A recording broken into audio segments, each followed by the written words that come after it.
The Faith Foundation has released its latest edition of its annual State of Entrepreneurship in Nigeria report. Over the last 3 years, the report has emerged as an invaluable resource providing comprehensive data-driven insights into the dynamic and emerging entrepreneurship landscape in Nigeria. There's a second report on taxes, specifically unlocking prosperity for Nigeria's MSMEs through tax reforms, which was extracted from the 2023 State of Entrepreneurship report. So both publications, of course, are from the Faith Institute, which is the research policy and advocacy arm of the Faith Foundation, which leads innovative thinking and creates platforms to enable ideas, exchange, and problem solve, to strategize to foster sustainable entrepreneurship in Nigeria. And I am very happy to have Adenike Adeyemi, who, of course, is the executive director of the Faith Foundation, and Amaka Nwaokolo, who, of course, is the director of the Faith Institute. Ladies, you're very welcome. Good morning to you both. Thank you for having us. And thank you for this. I love reports, as you know. Thanks again. This was all weekend long on this. We could have spent a whole hour talking about this report. I want to start with the challenges facing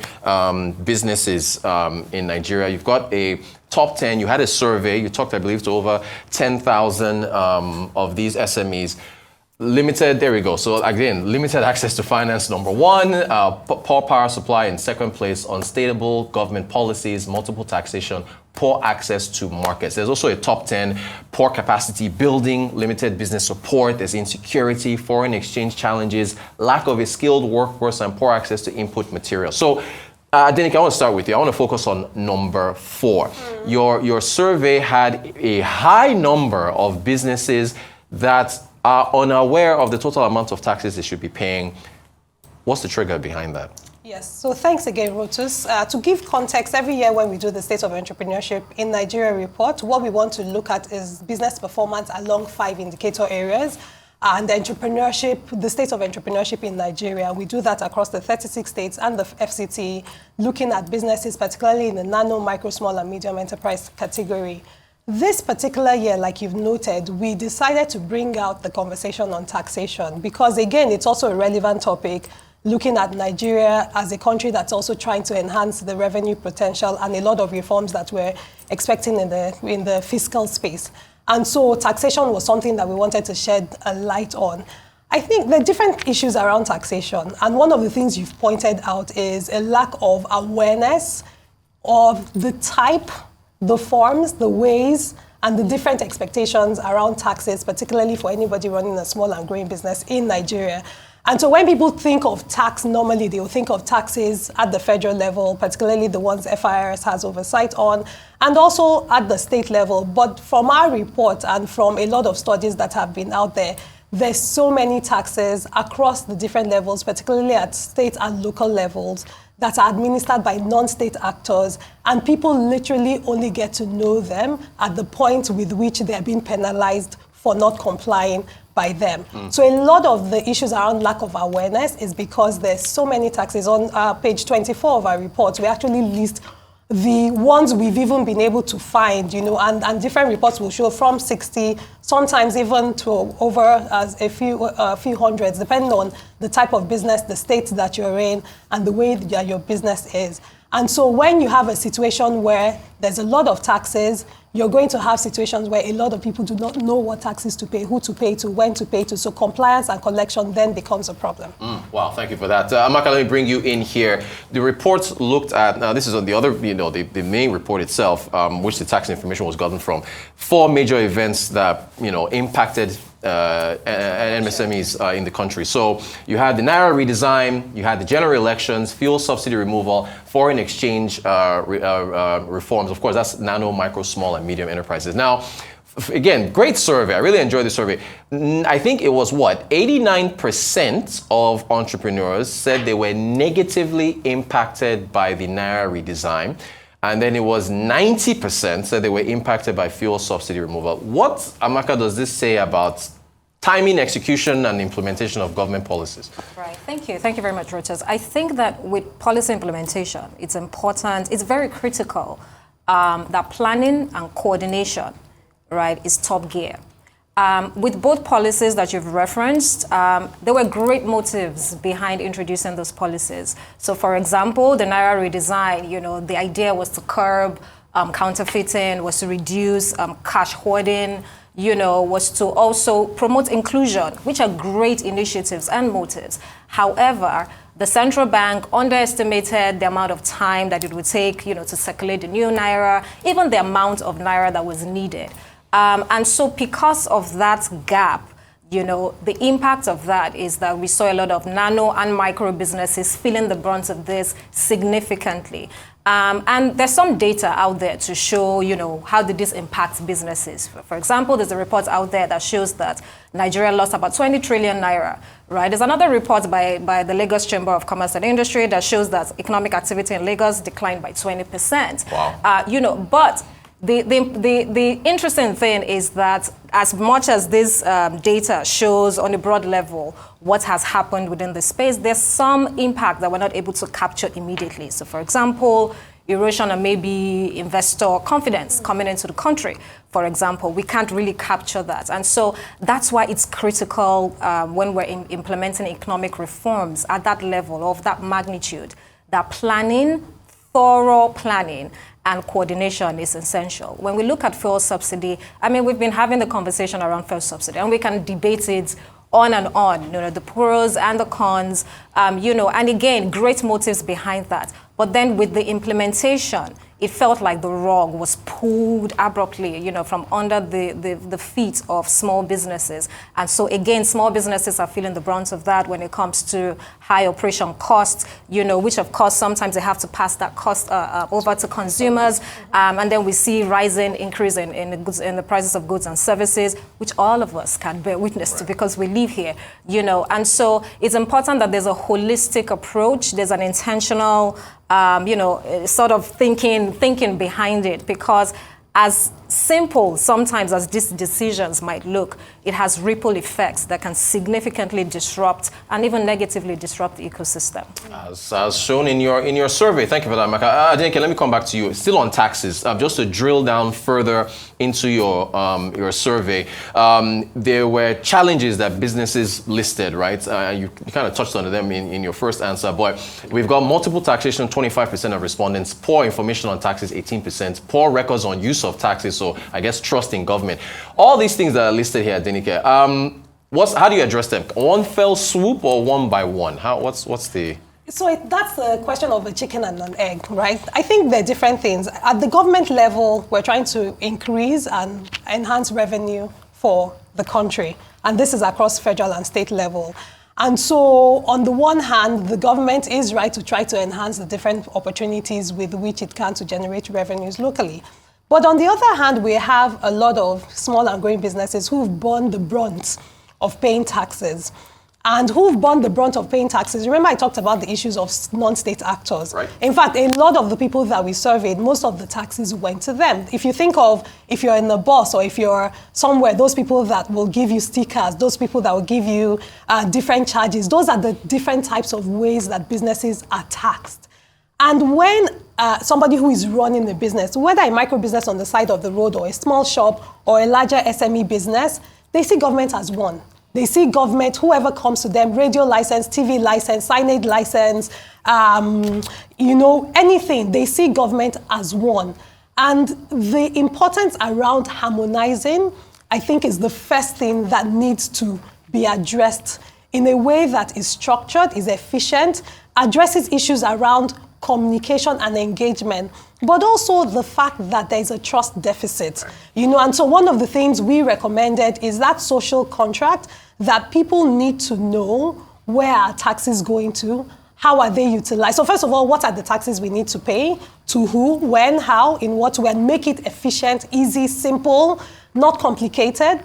But also then knowing what is this money used for and how am I benefiting for it? Because I am, as a small and growing business, I'm contributing to the economy. Right. I'm contributing jobs. I'm driving the economic growth in so many ways. And the government also needs this business to be able to achieve whatever targets we have for economic growth, macroeconomic stability, and transformation in the mid to long term. If you think about employment, a lot of businesses are the ones that are creating jobs, over 80%.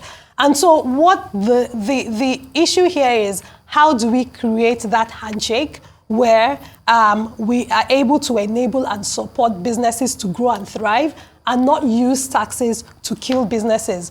one of the highlights of our policy dialogue, which we had about 2 weeks ago, was a Vox Populi video that we did. We had one of our entrepreneurs who was really just reeling, because sometimes when we talk about multiple taxation, yes, we don't put a face to it. We talk about there's a lot of numbers, and she ran a business in the food space, which employed technology to be able to aggregate goods and products, which she then distributed to a wide range of consumer segments. And she had to interface with so many ministries, so many agencies, and it was really a traumatic account of just paying taxes, almost to the point that it appeared that the tax agencies coming to review and assess did not care whether her business did well. Right. Because at the end of the day, that should be the point. How do we support a business to do very well so that they generate revenue, they are profitable, and then from that profit, the state then benefits from that. That was a very touching video. I saw that. Thank you so much for that, Adenike. Amaka, let me come back to you. So I want you to help us interpret these numbers here. This is still also from the report. And this is on the optimistic side. So your survey asked businesses, here it is, businesses optimistic about new year opportunities. Now for 2023, that is looking at 2024, 86% said they were optimistic, but it was down from 93% in 2022. Also, I think expansion plans over in the new year, 2023, 78%, but it was down from 82% in 2022. So, those are high numbers, but how do you interpret it? Thanks, Reuters. So when we design the State of Entrepreneurship reports, we assess entrepreneurship using 5 pillars. Adenike referenced that. We look at business performance, we look at skills acquisition, we look at perception of opportunities, we look at enabling environment, and then we look at technology and innovation, right? And what we do is track this year on year. And so for 3 years in a row now, we've had perception of opportunities top the ranking or top the index. And with perception of opportunities, with that pillar, what we try to do is measure how optimistic people are about doing business in Nigeria, right? And so we've had, I think the way I would describe it is a hustle spirit in Nigeria, right? We see that show up in numbers when we carry out this survey. And so we've had that consistently. But then what we observed this year was that even though it came top, still there was a decline and a drop. Meaning that, in a way, people have been pushed to the wall. Right. I mean, that's probably the way I can describe it, right? And maybe everybody has a breaking point, like someone would describe it. However, people are still optimistic, right? And then it's interesting because when you look at all the 5 pillars, all of them experienced a decline, except for technology, right. Which is interesting because, again, we can allude the decline that we're seeing to a lot of the issues that we've experienced within the space. I mean, we've had post-COVID pandemic recession, we've had macroeconomic headwinds, we've had, the Naira redesign policy, we've had fuel subsidy removal, we've had, foreign exchange fluctuations.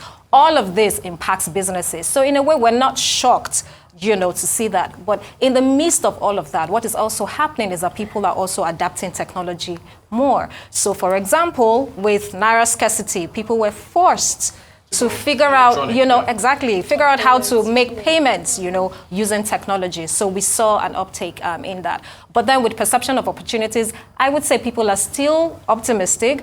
However, I think this is an opportunity for the government and even players within the space to quickly put in place, programs, support structures, just so that people's confidence, can in a way, be boosted again. And read, of course, the Faith Foundation's report so that they can implement that. Read the reports. Nigerian entrepreneurs are so tenacious. Yes. In fact, this year, we said that this was celebrating entrepreneurial tenacity in Faith Foundation because despite, when I say headwinds, literally and figuratively, from so many different forms, but people still saying that, I still see the opportunities, the potential, and I'll still dig in and build my business regardless. So imagine if in a good situation, the enabling environment, the opportunities, the support, what we will be seeing.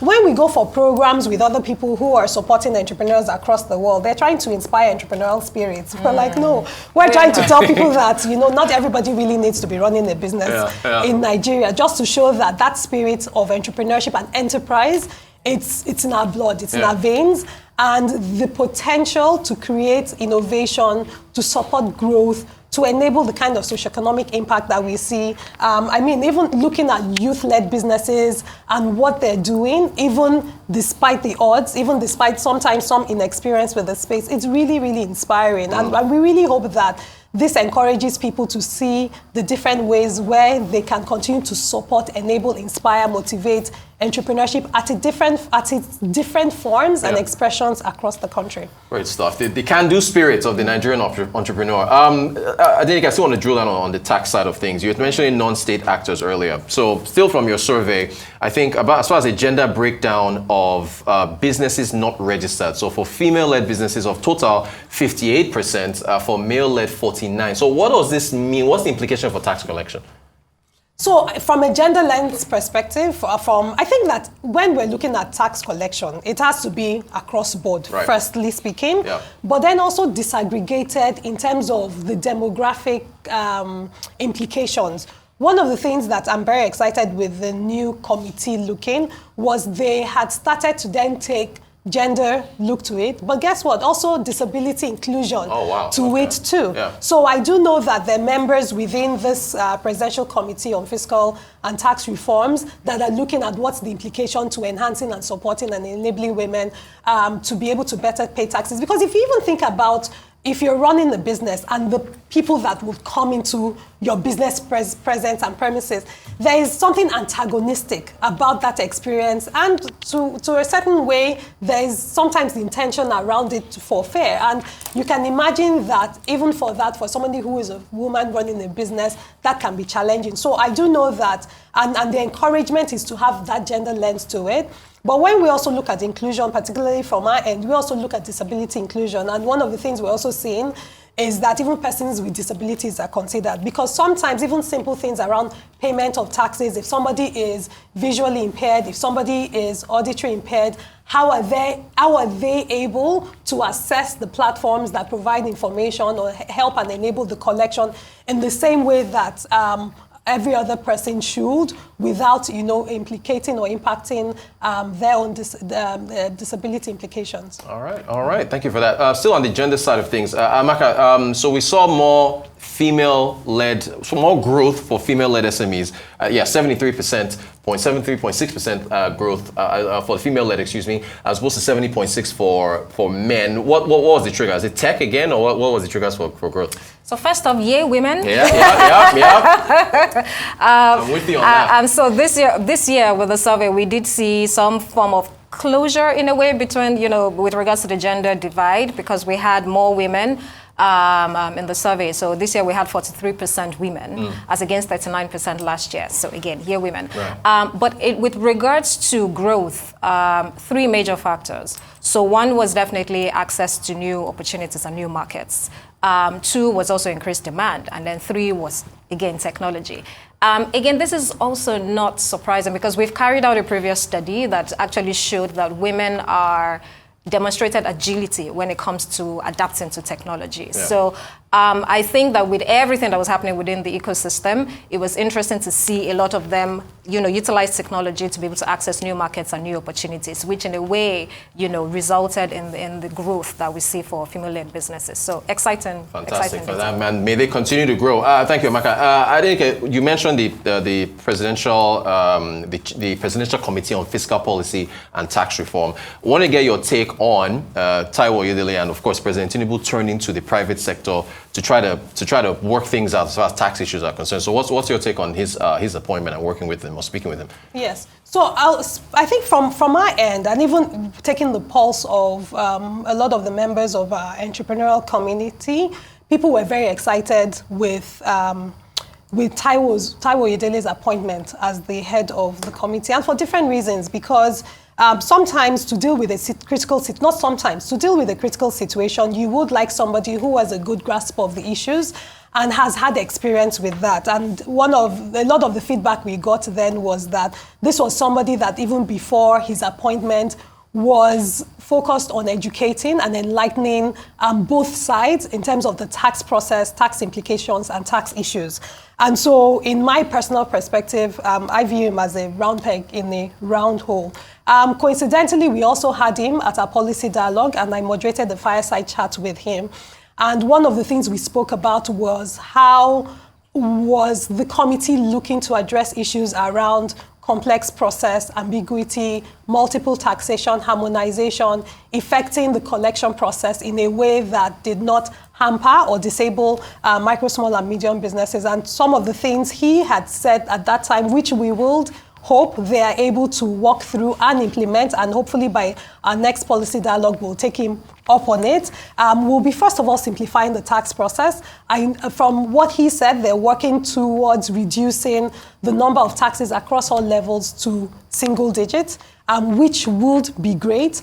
But also, more importantly, looking at the challenges for nano and micro businesses, understanding that, quite a number may not necessarily be registered, a large number are informal, and looking at the payment procedures in a way that, on the one hand, tries to reduce the cash collection part of that, but also making sure that the digitization process of it does not also exclude people that may not be digitally included. One of the things he also talked about was creating a single revenue window. And that is something that we're definitely looking forward to, because the importance of having somewhere where people can go to and know this is the kind of business I am, this is the kind of business I run, this is the kind of revenue I generate, and this is the type of taxes I'm supposed to pay, when I'm supposed to pay, and how I'm supposed to pay is important. I think for us, two things are also important, and that is the communication and engagement. We're seeing that there's a wide engagement. They even extended the windows to get solicitations and submissions from people, which is important. It's good to see that they're engaging business membership organizations, chambers of commerce, enterprise support organizations, people that represent small and growing businesses, because a lot of large corporates really have a tax advisor or a tax firm that's solving them. And you are trying to make sure that that process is efficient for somebody who runs the business, pays their taxes, and is wearing so many hats for their business. So that engagement is important. The problem, and I think for us, that is really how do you ensure that that communication is widespread. You're bringing in insights across the different levels and representations of small and growing business, and understanding that at the end of the day, the trust issue really is at the center of it.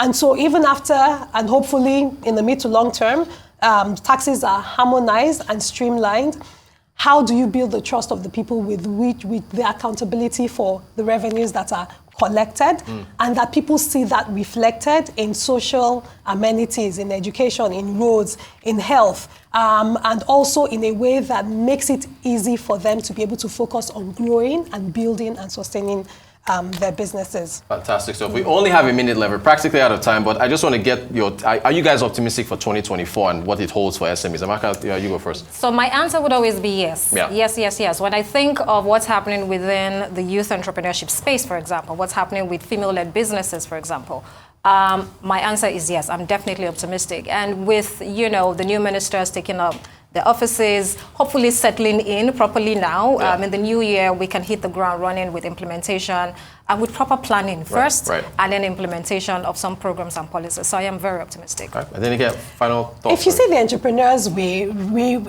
work with at Faith Foundation, the work they do, despite the challenging that you will be inspired. Yeah. And you'll be inspired with the potential, the entrepreneurial potential in Nigeria. So, like Amaka, I'm always optimistic, but I want to see that optimism matched by policies that enable and enhance that optimism. People have been flogged down, businesses have been flogged down, entrepreneurs have been flogged down. And it's also a challenging, global environment, to be honest. So across the world, it's not been easy in so many different ways. But we have to, stay positive. Right. We have to look and say, what are we saying about the opportunities and potentials in our entrepreneurship ecosystem, and how do we enhance it to solve for the challenges of our country? Adenike Adeyemi, Executive Director of Faith Foundation, Amaka Nwaokolo, Director of the Faith Institute. Thank you both for this fantastic report that I enjoyed reading this weekend, and we hope for more optimistic, better days for entrepreneurs in Nigeria. And it's free to download on our website, www.faithfoundation.com/research. Free to download. Thank you.